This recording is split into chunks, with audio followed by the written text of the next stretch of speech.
Hi everybody, my name is Hannah and this is Pepper and Pine, and I have a recipe to share with you today. We are using this book called Recipes from Morocco by Sufu Publishers as inspiration for a mini Moroccan feast that we are making to accompany our Ibn Battuta and North Africa homeschool main lesson block. Today we're going to be making some chicken, and I've altered the recipe just a little bit and it turns out wonderful in the end.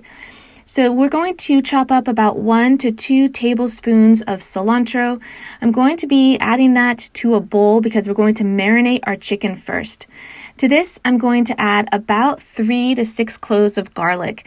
Now, generally when we're making a recipe, I usually cut the recipe in half just when we're trying it out, but I never cut the garlic in half. We love garlic. Oftentimes I'm adding more than what the recipe calls for. So I have used my zester in order to grate that garlic, and then I decide just to grate it right over the pot. And to this, we're going to add an onion. Now, I was out of brown onions, and so I'm using a red onion, and for this recipe, it's just fine. In some of the other recipes I made for this feast, using a red onion actually colors the dish, like in the broth that we made for fish soup, it actually made the broth a more brown color. So I just want to warn you that for some recipes, it's really easy to trade out a red onion for a brown onion.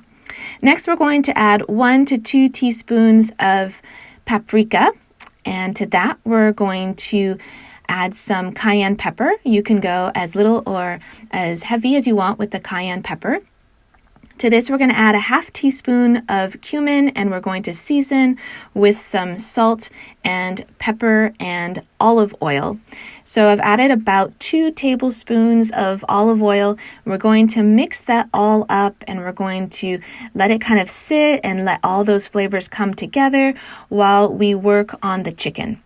I have 2 pounds of chicken breast, and I'm going to cut them up into kind of large bite-sized chunks. Now the recipe says that you can barbecue this and you can put the chicken on skewers, which I think is a great idea. And I contemplated doing that, but in the end, I end up not putting them on skewers. So they're a little bit smaller than skewer size, but in the end, they cook just well. But because they are smaller, we need to cook them for less time. We end up overcooking them because they are quite small. Now we're going to marinate that for a couple of hours, and then we can add it to our baking sheet, or we can put them on skewers. I contemplated putting them on skewers, but I end up just spreading it out onto a baking sheet on a nice thin layer so that all of the chicken and all of those wonderful extras are all exposed. And we're going to put this in the oven. We're going to broil it for about 20 to 25 minutes. You do want to keep an eye on this because it cooks really fast. Now, in the meantime, I am going to cut up about a 1/3 cup of cashews. Now, the recipe calls for peanuts, but I didn't have any peanuts on hand, so I'm using cashews instead.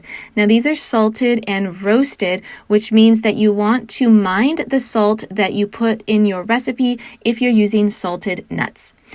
So after about 25 minutes of cooking, which is too long, we take our chicken out. Now, after about 5 to 10 minutes, it looked really good.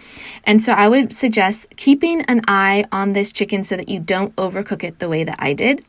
I garnished with those nuts, and it was a wonderful addition to our little Moroccan feast that accompanied our main lesson block for our homeschool studies. We're definitely going to be doing this recipe again. I'm just going to mind the temperature and keep an eye on it a little bit more. I hope you enjoyed this video. Don't forget to check out the other cooking tutorials that are part of this main lesson block. You can tap on the screen to see that playlist. That video link is also in the description box below. Don't forget to check out the blog post that accompanies this video for more information and tutorials. You can find that link down in the description box below. And if you'd like to see what we're eating and how we're homeschooling on a daily basis, you can find me on Instagram at Pepper and Pine.